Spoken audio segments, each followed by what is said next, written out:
Las Vegas streets, aka orange cone zones, can be treacherous to navigate, but is that why our insurance rates are so high? Or is it that Las Vegans are that bad at driving? Or does it have something to do with California? It's always California. Today on CityCast Las Vegas, we talk with local attorney and man about downtown, Justin Randall, who shares insights from his years of wheeling, dealing, and litigating with insurance companies to help us figure out, why is our car insurance so damn high? It's Monday, September 29th. I'm David Figler, and here's what Las Vegas is talking about.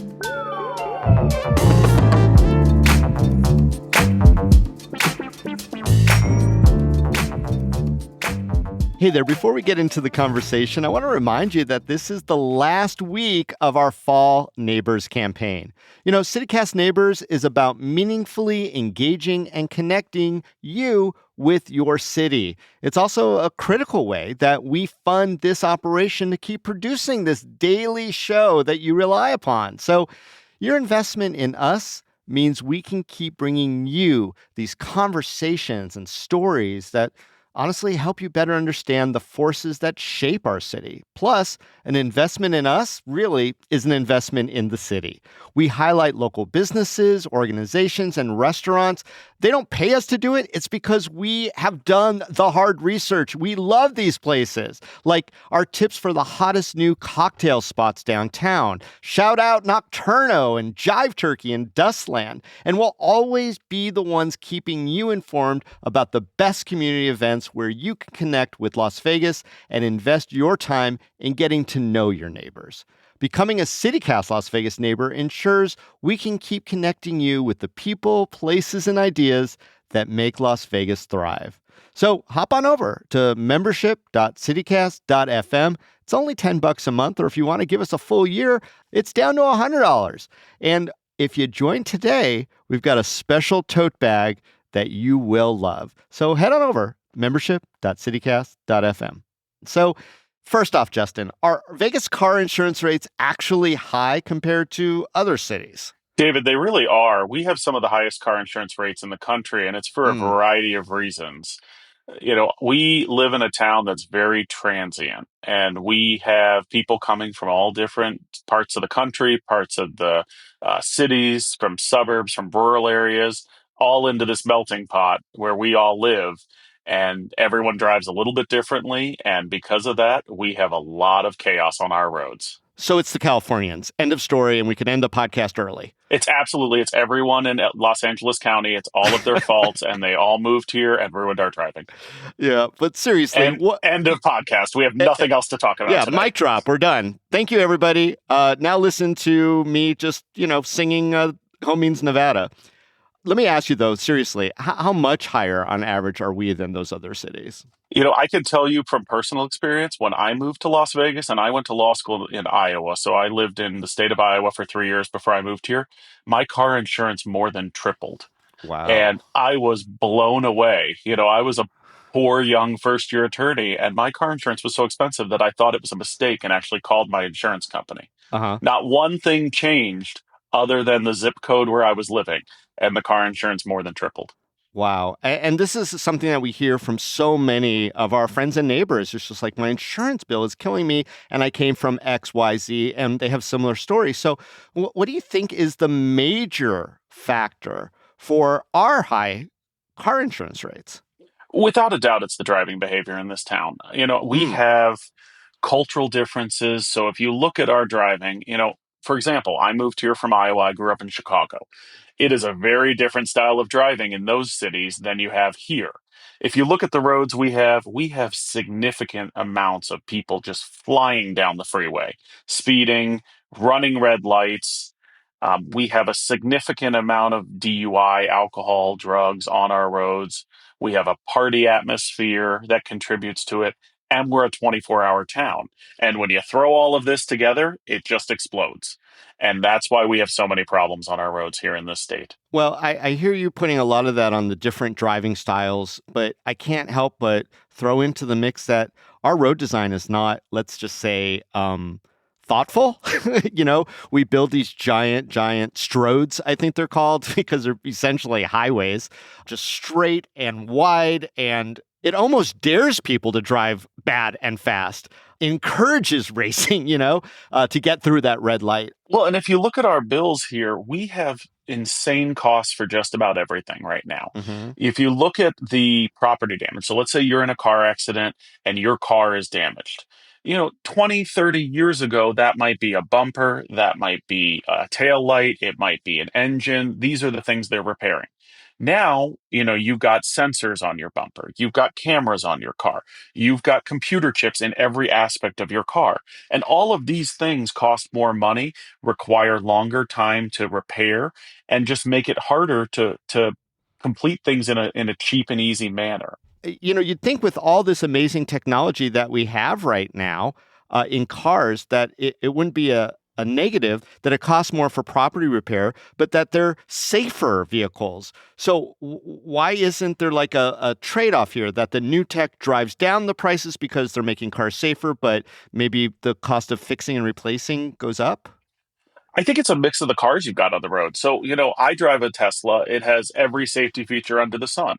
But I get hit by someone who's driving a 1985 Toyota Camry, and that has none of these features. So Mm, that doesn't stop them from hitting the back of my car and costing my insurance $20,000 for a small repair. yeah. So how do medical bills in our valley tie into car insurance rates? Well, the medical bills are one of the biggest problems we're facing now in our car insurance rates. When I started practicing law in about 15 years ago, your emergency room visit would be maybe $3,500 to $5,000 on average at a Las Vegas Valley ER. Hmm. Now you're looking at 5 to 7 to 10 and higher. If you're in a traumatic accident or one that the paramedics designate as a trauma panel, they call it activating a trauma panel, that can cause the value of that medical bill to go up to 25, 30, 40, $50,000 just from your date of the incident treatment.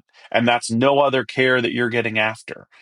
Our other medical bills after the ER are just as expensive. Our Hmm. MRI costs are high. Our pain management costs are high. Everything you do in this valley in terms of medical bills is high and getting higher. It gets higher every year that I practice law because the cost of everything is going up due to inflation. So I see where you're going with this is that because the medical bills keep rising and rising and rising, when you go to the insurance companies for payouts, their payouts rise, and so they pass those on to our consumers. But Exactly. I wonder if somehow the medical bills, if the emergency room visits, if the aftercare were to somehow come down, would we see insurance rates automatically drop too? Are they that locked into each other?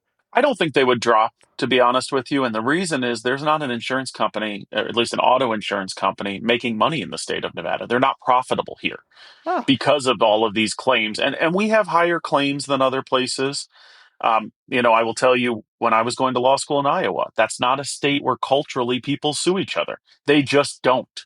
And then you come here, and the first thing that happens when someone's in a car accident is they're on the phone with their attorney, yeah, sometimes while they're at the scene of the crash. yeah, yeah. It's I just mean, culturally different. and it's really easy to find the number of an attorney because all we see as we drive around are billboards on our radios in the car, are ads. I mean, you said there's a culture of litigation. Look, that advertising is not cheap. I know that. It's really expensive. So, how do the lawyers play into all this? And is all that mad money that lawyers seem to be making, that you and your people are making, Justin Randall, are they part of driving the car rates here off the cliff? Well, I will tell you, lawyers have done nothing wrong ever in their life. As both of us are lawyers, we know we are always perfect in every way, shape, and form. And that's So, the of end of the course not. podcast. Thank And you of course not. again. Blame the insurance companies, not the lawyers. But I let's be think real. and I don't think it's as simple as the lawyers are driving up the costs. I think we have all of these problems on our roads and people need help. People don't have the ability to get medical care. They don't have the ability to fix their car. Most Americans are $400 away from practical bankruptcy. And a car accident is one of those things that can legitimately set people off a cliff financially. A lot of people have a negative feeling toward lawyers, but lawyers are helping people get their life back on track after a catastrophic event. So it's not a bad thing that people talk to a lawyer and get the protection they need. And I don't think we as a society educate people as to what to do after a car accident. We just don't. So if it's your first car accident, you've never had this happen before, you need the guidance of a lawyer. Now, I will tell you, I worked at one of those big billboard firms for 9 years, and I was blown away when I would have little kids quoting our phone number to us, singing the jingle from the commercial. Yeah. It was crazy to me. It was hilarious, and it's so common in this town.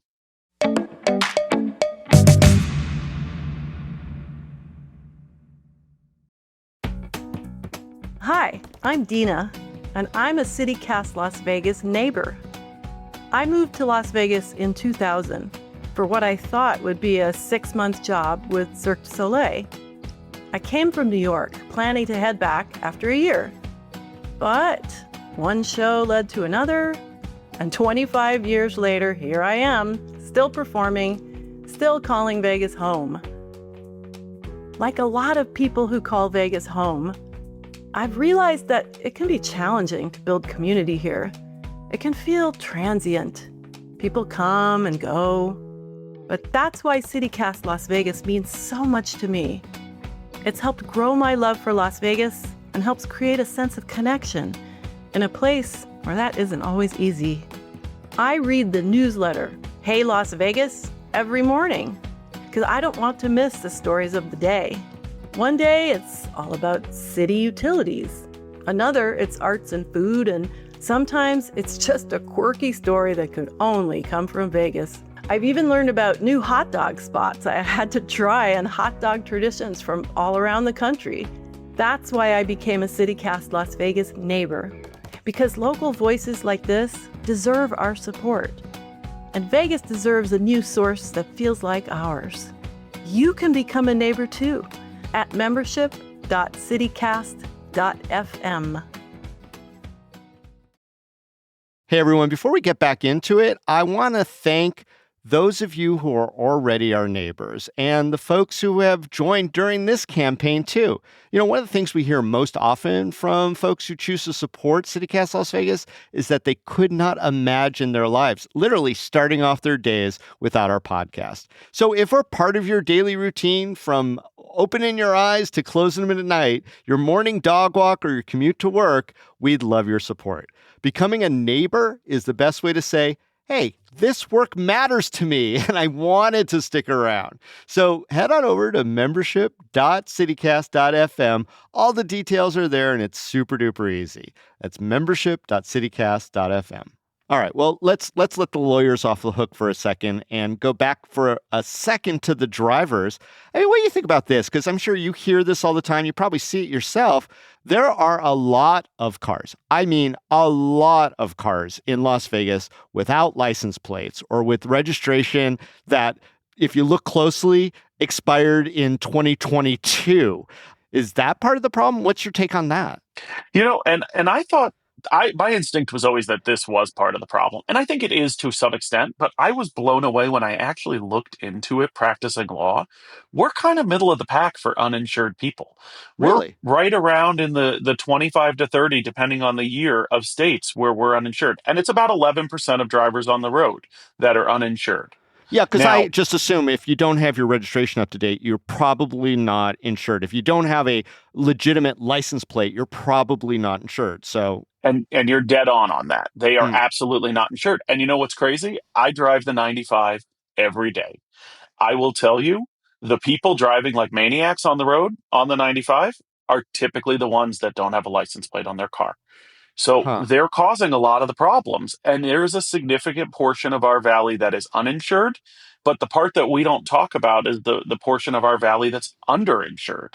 Mm. You know, we have, in my experience at least, I would say 75% of people have what I would call liability only coverage, the minimum state limits to get them on the road, Required by and law, right? I mean, you required have to by law. carry at least a minimum. And how much do you think, like, anecdotally, about only I would say 20? it's about 75% of people have the minimum. Wow. which is $25,000. So what that means, we call it a 2550. So that means if you're in a car crash and you hit someone and you carry that minimum limits policy, you have a maximum per person of $25,000 that your insurance will pay out, and a maximum for a car crash, any one car crash, of $50,000. Hmm. That doesn't go very far in our valley. When your ER bill may be $10 to $15,000 or higher, this gets cut out really quickly, and people aren't getting the care they need Yeah, because of the limits we have in our valley. got it. And then with regard to all these uninsured drivers who are out there, isn't it a conundrum? Because if they, can't afford insurance, let's say a majority of them are good at heart people who aren't trying to screw the system, but really legitimately can't afford it, but they do need to drive to get the necessities of life. I mean, how do we fix that? We can't find those people out of existence. They're going to be around. So what's the solve when it comes to all these drivers who don't have insurance or proper insurance on our highways? Well, we've done some things to help. A few years ago, probably it might even be close to 10 years ago now, we did the driver authorization cards that allowed undocumented immigrants to get what equivalent of a driver's license, essentially, that would allow them to then get insurance. So Mm, that reduced our uninsured motorists on the road. We've made changes like that. Now, have we done everything we can? No, but we do as a state regulate increases. Right now, Progressive this year has been doing crazy rate increases on all of their insureds in the state of Nevada. At the beginning of the year, back in January, they asked for a 10% increase. They got a 7% increase from the Division of Insurance. The Division of Insurance essentially regulates what insurance companies can charge and how much they can raise their rates to do everything we can, at least on a government level, to keep it affordable. The problem is we have these insurance companies that just can't make it work here because of all of the factors we've talked about this morning. yeah, I think a lot of people don't realize that those rate increases have to run through a state industry. And I get it that companies need to be able to be profitable to actually operate. But, it always comes down to margins. And I'm wondering if, this progressive example that you use, progressive insurance company example that you use to get that higher rate increase, I mean, is there a way where the regulators can say, just no, our city can't afford this type of rate increase anymore? Our people are suffering. You just have to buckle down and, work on those thinner margins. Or is the threat of not offering insurance at all to our community something that our regulators are mindful of? That's the threat, and that's the problem. So you have to look at California right now. We've had all the wildfires, and this isn't auto insurance, but it's the same concept. Hmm. They are pulling out of California. State Farm is pulling out of California. Some of these big name companies that you see advertising for are pulling out of these states because they can't make it work. And if you can't make it work, and we've had this happen here, over the years, you have what are called non-standard insurance companies. So your insurance companies that are catering to people who can't get your typical coverage. So your Progressive, your Allstate, your Geico, the Hmm. insurance companies you're going to know just by sitting on your computer or on your watching TV. Yeah. These Affleck. non-standard Sorry, I had an Affleck in Aflac's there. not an auto insurance company, David. Oh, You got to get this straight. They do like health insurance, kind of. but they got the Fred duck. Loya. Who's got They the got emu? the Emu is Liberty Mutual, I believe. They're I a car think insurance company. they're a car insurance company. Okay. You got Geico's got the Gecko. State Farm is your neighbor Jake from State Farm. So Yeah. then Progressive has Flow. So they all have a person or animal that they use. Which is already shady. I'm going to tell you that. You don't need a cartoon to sell something that, makes you more safe. People do it though. How many Yeah. people do you think pick their insurance based off of those characters? I would venture 99. to bet a lot of people. Yeah. All right. But these non-standard insurance companies, they cater to people who can't get those policies. And Hmm. it could be for a variety of reasons. It could be you're a higher risk driver. You have a million tickets or, a million crashes. Yeah. You have a bunch of DUIs, whatever it is, they write for those people so that they still have insurance because quite frankly, they're typically the ones that are causing most of our accidents. They're the ones with the bad driving history. Yeah. So we don't want to be in a situation where we have people that are uninsured because it just makes the problem worse. I mean, honestly, the way that you're framing this, Justin, I can't believe I'm saying this, but you're sort of making me more sympathetic to insurance companies that Well, let's not go that far. there's these systemic problems out there that it's not their fault. They're just trying to do their best. But I don't know if insurance is fundamentally broken, Justin Randall, what is the alternative to car insurance? Is there a better system out there that we just haven't even thought about? I think part of the system and part of the reason why we're facing such increased rates in this valley is you have a lot of insurance companies that don't want to pay out on claims to try and save money to make themselves profitable. And I will tell you 99% of the time that backfires on them. In the long run, they're paying more for fighting a claim they should have paid out years earlier. And Hmm. that's when you see those giant verdicts on the news or on TV, because typically it's because the insurance company did something bad and didn't fix it in a proper manner. Hmm. So you're doing a really good job at debunking myths. That's why we had you on here. You're also, now tempering back this love that you were, infusing in me for the insurance company. So Don't let's love an insurance company ever, got it. ever. I'll break up with you if you do this. If you start Fair. loving Geico, Right. I mean, I was hanging out with the duck. I didn't even know that he wasn't in this business. All right, well, let's wrap up here, Justin. So, what should a person do if they're in an accident to best protect themselves? And as good as I know you are, let's not make this an ad.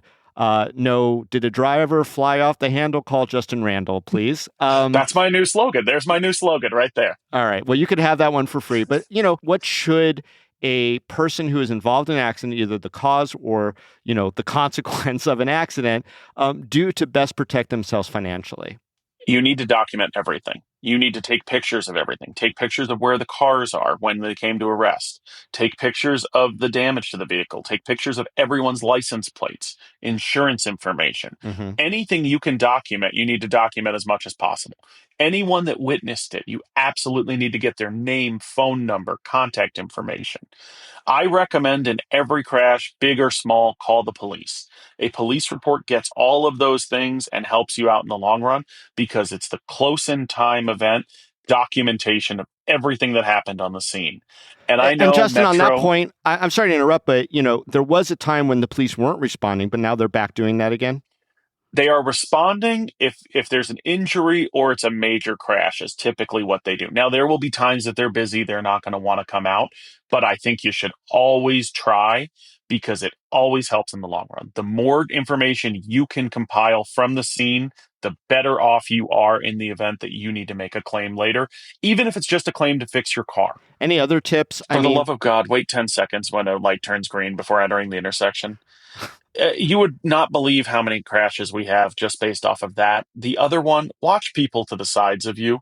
The amount of people making a right turn from the left lane or a left turn from the right lane is unbelievably high in this town. And just pay attention to what you're doing. Get off your phone. Don't play with your podcasts or your radio while you're driving. Just focus on the road and slow down. All right, everyone who's listening to us right now in their car, take heed. Justin Randall, thank you so much for joining us today on CityCast Las Vegas. David, it's always a pleasure. Hey, before you go, we've got executive producer Sonia Cho Swanson here with some updates from the campaign. Sonia, what's the latest? Hey, David. Yep, I've got a whole bunch of new members to say hello and thank you to. Thank you, Abril D., Rachel B., Clifton R., Greta B., Brittany F., and Michelle J. Oh, and when you sign up, you can also leave a little message describing why you joined the membership program. And Brittany has an extra special message. She says, because there's something about turning 40 that makes you want to listen to a hyper-local news podcast, and my birthday's coming up. Happy birthday, Brittany. And I want to welcome all those new members. It is so good to have you here. There's so many great perks to choose from, but the one that's most near and dear to my heart are the special member meetups. That's where we get to meet each other, talk about the things that Las Vegas is talking about, and you get to meet new neighbors too. So head on over to membership.citycast.fm and become our neighbor today.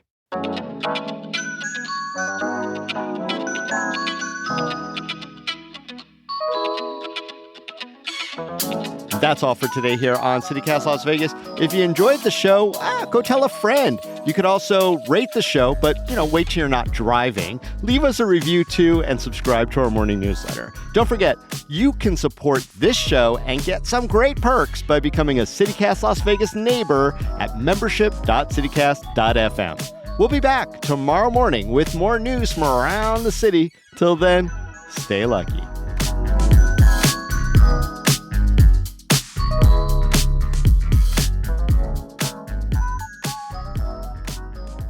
How dare you? How dare you?